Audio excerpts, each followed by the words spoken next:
5 জন retired special ফোর্সের সদস্যরা একদিন কলম্বিয়ার ড্রাগ মাফিয়ার বাড়িতে $70 মিলিয়ন ডাকাতির এক ভয়ানক প্ল্যান করে বসে।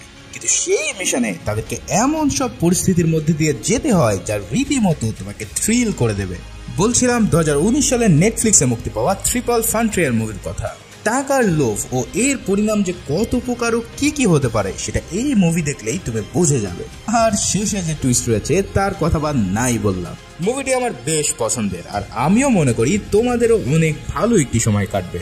তাই ঝটপট একটি লাইক দিয়ে রেডি হয়ে যাও এই অস্থির মুভির এক্সপ্লেনেশন দেখার জন্য। তো চলো আর পেঁচাল না বাড়িয়ে মূল গল্পে চলা যায়।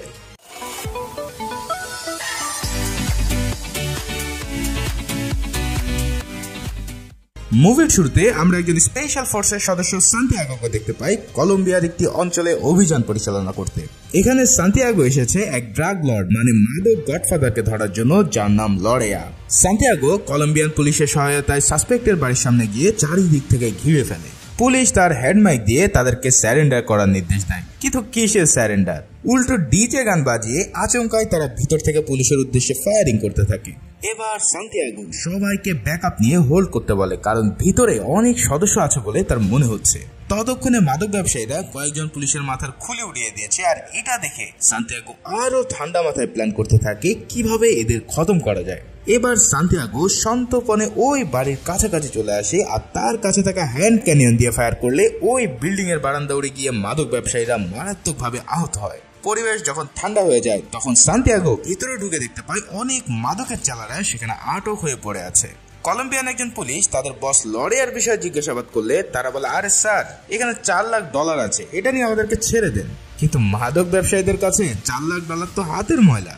তাই পুলিশ তাদেরকে লরেয়ার লোকেশন জানাতে বলে, যেখানে লরেয়ার তার সব টাকা লুকিয়ে রেখেছে। ওইখানে আটক হওয়া একজন এবার লরেয়ার লোকেশন সম্বন্ধে জানায় আর বলে যে সে তার সব টাকা একটি জঙ্গলের মধ্যে বাড়ি বানিয়ে সেখানে লুকিয়ে রেখেছে, কারণ লরেয়া কখনোই ব্যাংকে বিশ্বাস করে না। তার ওই বাড়িতে অনেক সিকিউরিটি আছে যেখান থেকে কারো সাধ্য নেই এই টাকা বের করার। এই সব শোনার পর পুলিশ একে একে সবাইকে ক্রসফায়ার দেয়, আর এখানে আমরা একটা মেয়েকে দেখতে পাই যার নাম ইয়োভানা। তাকে সহ আরো কিছু মাদক ব্যবসায়ীদের ধরে জেলে নেওয়ার সময় ইয়োভানা সেখান দিয়ে চাকমা দিয়ে পালিয়ে যেতে চায়। সান্তিয়াগো তার টিমকে বলে, ওকে আমি ধরে আনছি। এই বলে সে ইয়োভানার পিছু নেয়, কিন্তু কিছু তো যাওয়ার পরেই সে তাকে হারিয়ে ফেলে। তোমরা কি ভাবছো কিভাবে এত সহজে একটি মেয়ে এই মারদাঙ্গা পুলিশের কাছ থেকে পালিয়ে গেল? আসলে মেইন ব্যাপার হচ্ছে এই ইয়োভানা হলো সান্তিয়াগোর বর্তমান ইনফরমার, যে কিনা লরেয়ার গুপ্তচর হিসেবে 2 মাস হলো কাজ করছে। ইয়োভানার ছোট ভাইকে পুলিশ আটক করে রেখেছে, আর সে সান্তিয়াগোকে হেল্প করছে যাতে করে সে তার ভাইকে ছাড়িয়ে নিতে পারে। সান্তিয়াগো তাকে প্রমিস করে যে লরেয়াকে শেষ করার পর তার ভাইকে যেভাবেই হোক তার কাছে ফেরত দেবে এবং এই দেশ থেকে তাকে পালিয়ে যাওয়ার জন্য সব ধরনের হেল্প করবে। এখানে ইয়োভানা তাকে জানায় লরেয়া একটি জঙ্গলের মধ্যে তার বাড়িতে সব টাকা লুকিয়ে রেখেছে। সেখানে প্রায় $70 মিলিয়ন রয়েছে, যেগুলো ওই বাড়ির মধ্যেই আছে। এই অ্যামাউন্ট শুনে সান্তিয়াগো পুরাই শকড হয়ে পড়ে আর নিজের মাথায় একটি বিশাল হাইস্টের প্ল্যান করে ফেলে।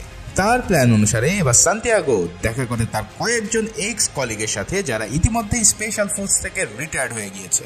এদের মধ্যে এর নাম হচ্ছে আয়রন হেড। আয়রন হেড বর্তমান স্পেশাল ফোর্সের মেন্টাল হেলথের ইনস্ট্রাক্টর হিসেবে রয়েছে। সান্তিয়াগো তাকে প্ল্যান সম্পর্কে জানালে সে বলে, যদি রেড ফ্লাই তোমার প্ল্যানে রাজি হয় তাহলে আমি তোমার সাথে যোগ দেব। এখন সান্তিয়াগোর কাজ হচ্ছে এই রেড ফ্লাইকে রাজি করানো।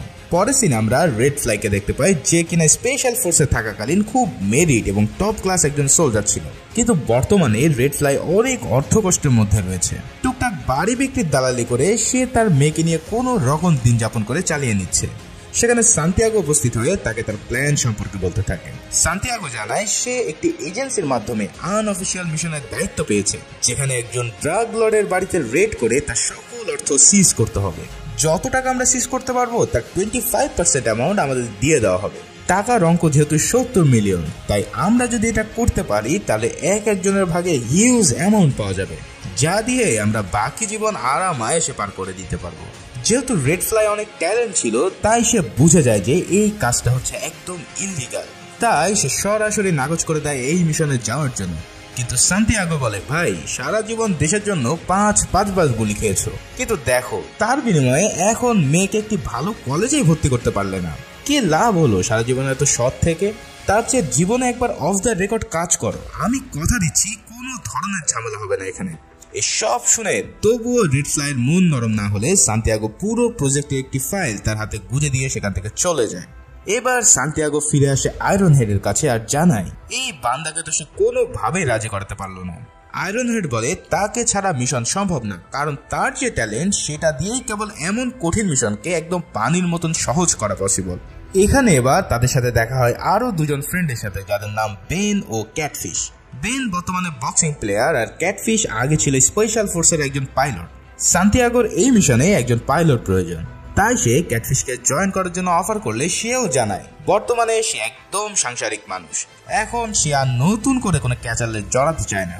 তবুও সান্তিয়াগো তাদের দুজনকে রাজি করতে সক্ষম হয় আর অবশেষে সেখানে রেড ফ্লাইও সেই ফাইটে উপস্থিত হলে সবার বুঝতে বাকি থাকে না যে তাদের মিশন শুরু হতে যাচ্ছে।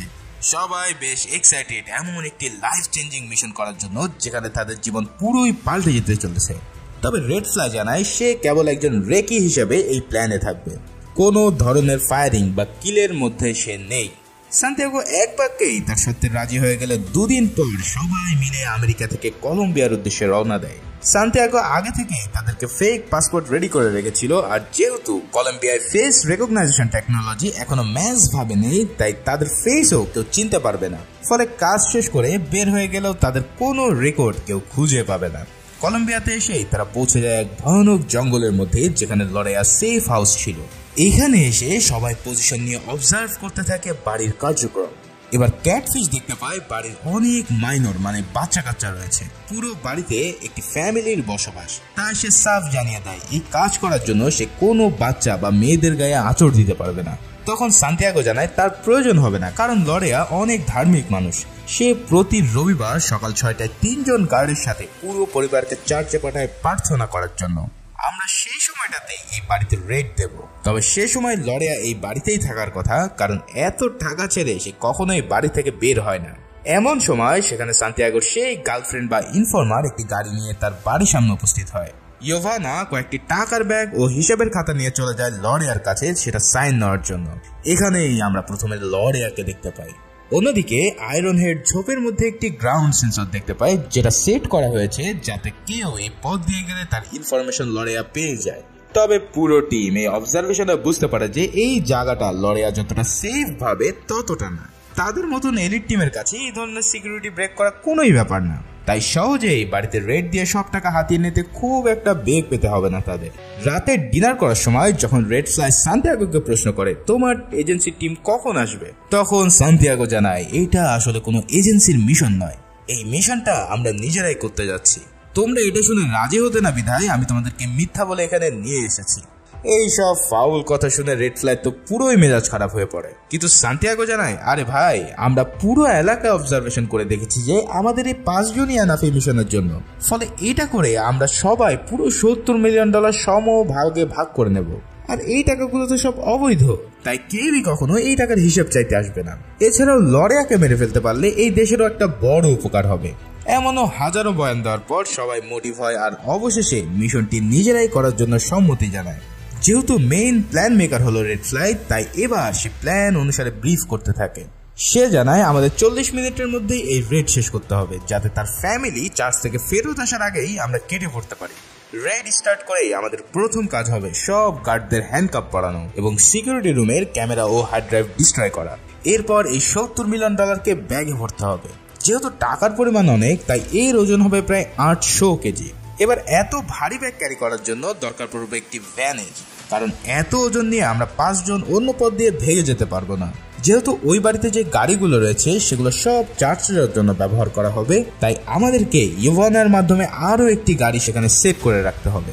এরপর 32 ঘন্টার মধ্যে একটি হেভি লিফটিং হেলিকপ্টার লাগবে, যেটা এই পরিমাণ টাকা উড়িয়ে নিয়ে যেতে পারবে এবং আমাদেরকে সি পোর্ট পর্যন্ত পৌঁছে দিতে পারবে। এই সব প্ল্যান শুনে সবাই তো পুরাই ফ্রিদা হয়ে পড়ে রেড ফ্লাইয়ের উপর। এরপর সান্তিয়াগো ইয়োভানার সাথে দেখা করে জানায় আমার একটি এক্সট্রা ভ্যান লাগবে লরেয়ার বাড়ির সামনে। সেটা যদি তুমি করতে পারো তাহলে তোমার ভাইকে মুক্ত করার পাশাপাশি আমি তোমাকে $2 মিলিয়ন দেব। এত অ্যামাউন্টের কথা শুনে ইয়োভানা রাজি হয়ে যায় সেটা করার জন্য। সব তো সেট হয়ে গেল, এবার অপারেশনে যাওয়ার জন্য প্রয়োজন ইকুইপমেন্ট। তবে সান্তিয়াগো পুরো একটি অস্ত্রগান আগে থেকে রেডি করে রেখেছিল তাদের জন্য। এখানে রেড ফ্লাই সবার উদ্দেশ্যে মেইন পয়েন্টগুলো তুলে ধরে। Number 1, safety. এখানে কোনো মেডিক বা গ্রাউন্ড সাপোর্ট থাকবে না, তাই জখম হলেও প্রাথমিক ট্রিটমেন্ট নিয়ে সামনের দিকে আগাতে হবে। নাম্বার 2, এই মিশনের পর সবার লাইফ চেঞ্জ হয়ে যাবে, কারণ তোমরা বাইবেল হাতে নিয়ে যে শপথ করেছিল অন্যায়ের বিরুদ্ধে, সেটা এবার ভাঙতে চলেছে, কারণ আমরা দেশের জন্য নয়, নিজের সাথে অন্যকে আঘাত করতে চলেছি।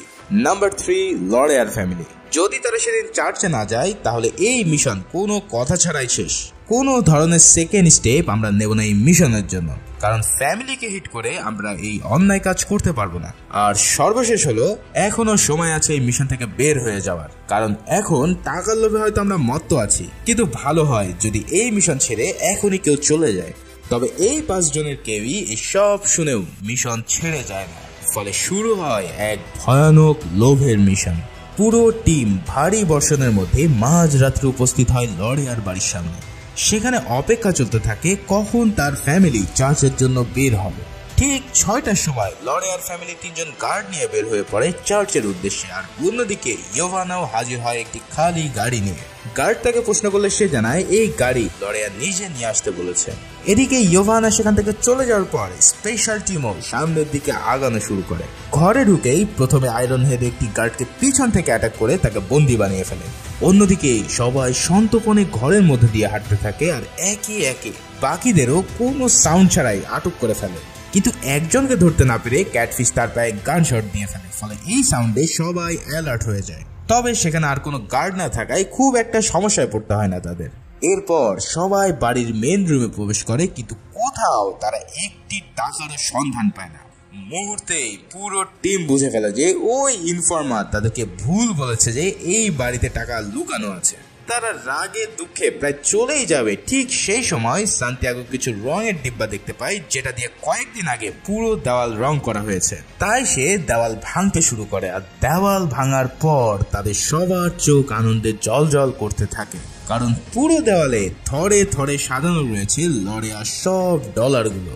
এত ডলার একসাথে দেখে সবাই প্রায় পাগলের মতন তা ব্যাগে ভরতে থাকে। ইতিমধ্যে তাদের 40 মিনিটের 25 মিনিট পার হয়ে গিয়েছে, তাই 15 মিনিটের মধ্যে সব ডলার ব্যাগে ভরে গাড়িতে তুলতে হবে। কিন্তু এক দেওয়ালের ডলার শেষ হয়ে গেলে অন্য দেওয়াল ভেঙেও দেখে সেখানে এক গাদা ডলার পড়ে রয়েছে। তার মানে পুরো বাড়ির দেওয়াল লরিয়ার ডলারে বোঝাই করা ছিল। একদিকে টাইম শেষ হয়ে যাচ্ছে, কিন্তু অন্যদিকে রেড ফ্লাই তার ডলার ব্যাগে ভরেই যাচ্ছে। তাকে দেখে মনে হচ্ছিল এই টাকার নেশা তাকে পুরোই পেয়ে বসেছে।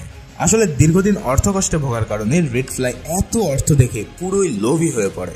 বেন তাকে বারবার নিষেধ করলেও সে বলে এই তো হয়ে যাচ্ছে, এখনই শেষ করে দিচ্ছি। কিন্তু লোভ তাকে এমন ভাবেই পেয়ে বসে যে টাইম ওভার হয়ে গেলেও সে টাকা নিতেই থাকে। অবশেষে সবাই মিলে জোরাজোরি করলে রেড ফ্লাই ক্ষান্ত হয়, আর তারা বের হওয়ার জন্য রেডি হয়। তবে অন্য একটি রুমের মধ্যে আসতেই সেখানে আলমারির পিছনে লুকিয়ে থাকা লরিয়া তাদের উপরে হামলে পড়ে, কিন্তু এই স্পেশাল ফোর্স তাকে ডিরেক্ট শট নিয়ে তার কেচ্চা সেখানেই খতম করে দেয়। তবে লরিয়ার ছোড়াগুড়িতে আয়রন হেড তার পেটের নিচে আঘাত পায়, কিন্তু সেটা অত গুরুতর না হওয়ার কারণে সে প্রাথমিক ট্রিটমেন্টের পরে তাদের সাথে চলাচল শুরু করে। কিছুক্ষণের মধ্যেই তারা টের পায় বাকি যে গার্ডগুলো ছিল তারা ইতিমধ্যে পুরো বাড়ি ঘিরে ফেলেছে। তাই সবাই এবার কিলিং মিশনের জন্য নিজেদেরকে প্রস্তুত করে। আসলে তাদের মিশনে কোনো হত্যাযজ্ঞ চালানোর কথা ছিল না, কিন্তু এখন সবাই যেই ট্র্যাপে পড়ে গিয়েছে সেখানে কিলিং মিশন ছাড়া সামনে আর এগোনো সম্ভব না। ফলে সবাই একে একে গার্ডদেরকে মেরে সামনের দিকে আগাতে থাকে। যেই রেড ফ্লাই বলেছিল আমি কোনো কিল করবো না, সেই সবচেয়ে বেশি কিল করা শুরু করে। একেই বলে টাকার লোভ ভাই, টাকার লোভ। অন্যদিকে সান্তিয়াগো একটি বিশাল কুবুদ্ধি পায়। যেহেতু পুরো বাড়িতে এখনো কয়েক মিলিয়ন ডলার রয়েছে, তাই সেগুলোতে যেন অন্য কারোর হাত না পড়ে, তাই পুরো বাড়িতে সে আগুন ধরিয়ে দেয় আর লরিয়ার জীবনের সকল সম্পত্তি এক নিমিষে পুড়িয়ে দেয়। এরপর তারা সবাই মিলে গাড়িতে উঠে রওনা দেয়, আর যাওয়ার পথেই তাদের সাথে দেখা হয়ে যায় লরিয়ার ফ্যামিলির সাথে। তারা কি আর জানে এই টিমই তার পরিবারের কর্তাকে মেরে পুরো বাড়ি জ্বালিয়ে দিয়েছে। যাই হোক, এই টিম এবার একটি লোকাল এয়ারপোর্টে হাজির হয়, আর সেখানে ক্যাটফিশ পুরো ডলার ওজন করে দেখে যে তারা 70 মিলিয়ন নয় বরং 250 মিলিয়ন ডলার নিয়ে এসেছে। এটা শুনে তো পুরো টিম আনন্দে ফেটে পড়ে। কিন্তু বড় সমস্যা হলো এত ডলারের যে ওজন তা এই হেলিকপ্টারের ক্যাপাসিটির বাইরে, কারণ এই হেলিকপ্টারটি 4000 কেজি পর্যন্ত বহন করতে পারবে, কিন্তু সেটাও সর্বোচ্চ 2000 ফিট উচ্চতায়। কিন্তু তাদের হেলিকপ্টারকে 5000 ফিট উচ্চতায় উড়ে এসে অ্যান্ডিজ নামের পর্বতমালা ক্রস করতে হবে, তাই এই হেলিকপ্টারটি 2000 কেজির বেশি লোড নিতে পারবে না। তবুও ক্যাটফিশ বুদ্ধি করতে থাকে যে কিভাবে সব ডলারগুলো নেওয়া যায়। এদিকে সেখানে ইওয়ানা উপস্থিত হলে সান্তিয়াগো তার শর্ত মতো ইওয়ানার ভাইকে সেখানে নিয়ে আসে আর তাদেরকে হেলিকপ্টার করে পেরুর বর্ডার পর্যন্ত ছেড়ে দিতে চায়। কিন্তু এখানে রেডফিশ বলে, আরে আমরা এই দুজনকে নিলে তো বেশি ওজন হয়ে যাবে হেলিকপ্টারে, ওদের বাদ দিয়ে দে। কিন্তু সান্তিয়াগো জানায় আমি যেটা পারবো না, কারণ তাদের জন্যই এত কিছু আমরা করতে পেরেছি। যাই হোক, পুরো টিম ইওয়ানাকে নিয়ে রওনা দেয় আর তাদের পেরুর বর্ডারে পৌঁছে দেয়। সান্তিয়াগো তাকে $2 মিলিয়ন দিয়ে বলে, আমি তোমাদের অস্ট্রেলিয়ার ভিসা ও পাসপোর্ট বানিয়ে দিয়েছি, এখান থেকে সোজা তোমরা অস্ট্রেলিয়ায় গিয়ে সেফ থেকো। ইওয়ানা সান্তিয়াগোর কন্ট্যাক্ট নম্বর চাইলে সান্তিয়াগো জানায়, আমাকে তোমার খোঁজা লাগবে না, আমি তোমাকে খুঁজে বের করবো।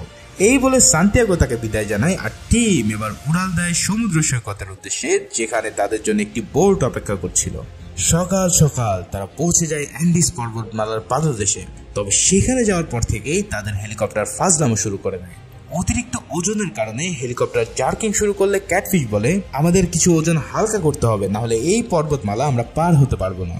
তাই সবাই মিলে $50 মিলিয়ন ব্যাগ সেই পাহাড়ি এলাকায় ফেলে দেওয়া শুরু করে। কিন্তু এরপরেও তাদের হেলিকপ্টার এত ভার নিয়ে পাহাড় পার হতে পারে না। এর ফলে হেলিকপ্টারের ইঞ্জিনে আগুন ধরে যায় এবং সেটা পাশের কৃষি জমিতে ভূপাতিত হয়ে পড়ে।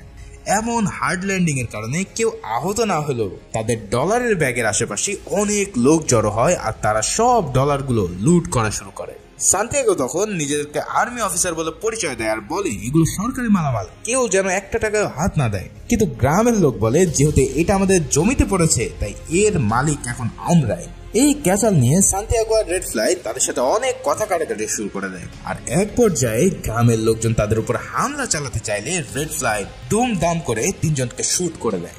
এমন আকস্মিক ঘটনায় সান্তিয়াগো পুরাই শক্ট হয়ে পড়ে, কিন্তু যেহেতু অঘটন ঘটেই গিয়েছে তাই এখন সবাইকে ভয় দেখিয়ে হলেও এখান থেকে ফেরত যেতে হবে। সান্তিয়াগো তখন এই গ্রামের প্রধানের কাছে যায় আর তাকে ভিকটিমের পরিবারের জন্য কিছু নগদ অর্থ প্রদান করলে গ্রামের প্রধান তাদেরকে চলে যেতে দেয়। কিন্তু যাবার সময় তারা দেখতে পায় একটি ইয়াং ছেলে তাদের দিকে অপলক দৃষ্টিতে তাকিয়ে রয়েছে। আসলে এই ছেলেটি ছিল ওইখানে মৃত্যুবরণ করা একজন কৃষকের ছেলে। তার চোখে ছিল প্রতিশোধের আগুন, কিন্তু এই মুহূর্তে তার কিছুই করার ছিল না। যাই হোক, পুরো টিম বুঝতে পারে যে তাদের প্ল্যান ও নৈতিকতা ধীরে ধীরে অন্ধকারে ডুবে যাচ্ছে। তবুও তারা বাকি অর্থগুলো গাধার পিঠে চড়িয়ে সামনের দিকে এগোতে থাকে। তারা একের পর এক ভয়ানক জঙ্গল নদী পাড়ি দিয়ে চলতে থাকে সমুদ্র কিনারায় যাওয়ার জন্য। এবার তারা একটি ভয়ানক পাহাড়ি ট্রেলে যাওয়ার সময় ক্যাটফিশের গাধাটি পাহাড় থেকে পা পিছলে ডলারের বস্তা নিয়ে পড়ে যায় আর পুরো আকাশে সেই ডলার ছড়িয়ে পড়ে। এমন ভাবে একের পর এক ডলার হারিয়ে সান্তিয়াগো রেড ফ্লাইকে দোষারোপ করতে থাকে যে তোমার কারণে আজ এই অবস্থা। আমাদের প্ল্যান ছিল 70 মিলিয়নের, কিন্তু তোমার লোভের কারণে আজ এত ডলারের লোড নিচ্ছি আর বিপদে পড়ছি। কিন্তু বাকিরা তাকে ঠান্ডা করে আর বলে, এখনো যা বেঁচে আছে চলো সেটাকেই বাড়ি পর্যন্ত নিয়ে যায়। তাই সবাই মিলে আবারও সামনের দিকে রওনা হতে থাকে। কখনো জঙ্গল, কখনো পাহাড় কিংবা কখনো ধুধু মরুর পথ দিয়ে তারা পাড়ি জমাচ্ছে, কিন্তু এই পথ যেন কোনোভাবেই শেষ হচ্ছে না।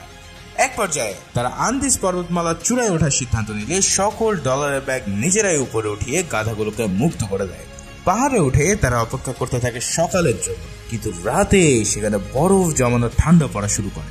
এমন অবস্থায় তাদের প্রয়োজন ছিল আগুন, তাই সবাই মিলে তাদের ব্যাগ থেকে কিছু ডলারের বান্ডেল বের করে তাতে আগুন ধরিয়ে দেয় আর দুনিয়ার সবচেয়ে দামি আগুনের সেক নিতে থাকে।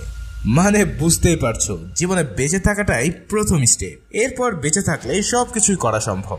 এমন উদ্ভট কর্মকাণ্ডে তারা নিজেরাও পাগলের মতন আনন্দ করতে থাকে। এবার সকাল হলে তারা নিচের দিকে নামা শুরু করে, কিন্তু এখানে ঘটে এক মহা বিপত্তি। নিচে নামার সময় কোথা থেকে যেন তাদের উপরে ফায়ারিং শুরু হয়ে যায়। পুরো টিম হতবাক হয়ে খুঁজতে থাকে যে কোন দিক থেকে বা কারা তাদের উপরে ফায়ারিং করছে, কিন্তু তারা কোনোভাবেই এনিমিকে ডিটেক্ট করতে পারে না। তাই সবাই আলাদা আলাদা ভাবে পাহাড়ের চারিদিকে ছড়িয়ে পড়ে।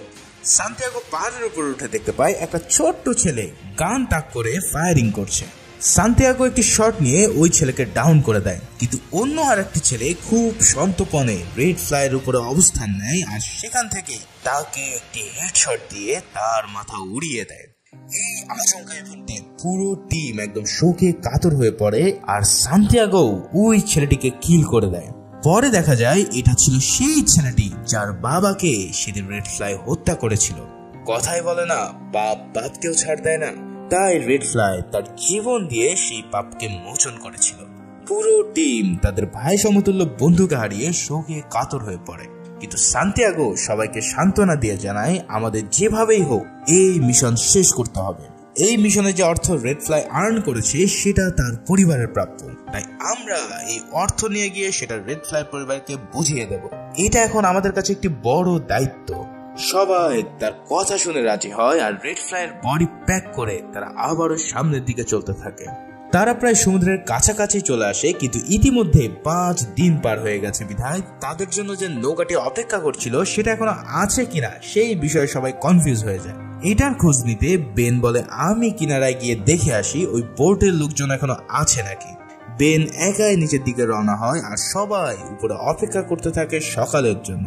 সকাল হলে সেখানে বেন আবারও ফিরে আসে আর জানায় ওই বোটটি এখনো সেখানে আছে, তাই আমরা সমুদ্রের কিনারে পৌঁছাতে পারলেই এই জাহান্নাম থেকে মুক্তি পাবো। তবে এখান থেকে যে পথ বিচে যাওয়ার দিকে গেছে সেখানে প্রায় 100 জন কিশোর গ্যাং ভারী সব অস্ত্র নিয়ে মৌজ মাস্তি করছে, ফলে আমাদের হয় সবকিছু এখানে ফেলে চলে যেতে হবে আর না হয় ওই টিনেজারদেরকে কিল করে সামনের দিকে আগাতে হবে।